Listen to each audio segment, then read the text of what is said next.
ఎన్నికల సందర్భంగా ఉద్ధవ్ ఠాకరే శివసేన ఏదైతే ఉందో అది బాంబేలో ఒక ర్యాలీ తీసింది.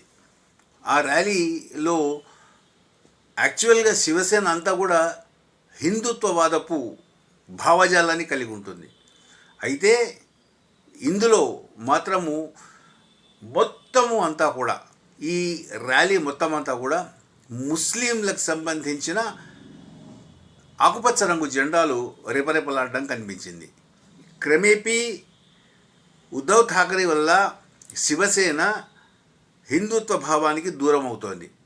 బాల్ ఠాకరే ఏదైతే భావజాలాన్ని కలిగి ఉండి శివసేనని స్థాపించాడో దాని నుంచి క్రమేపీ దూరం అవుతోంది. ఉద్ధవ్ ఠాకరే చేస్తున్న ఈ పని పూర్తిగా రాజకీయమయమైంది. నెక్స్ట్ ఏం జరుగుతుందో అన్నది మనము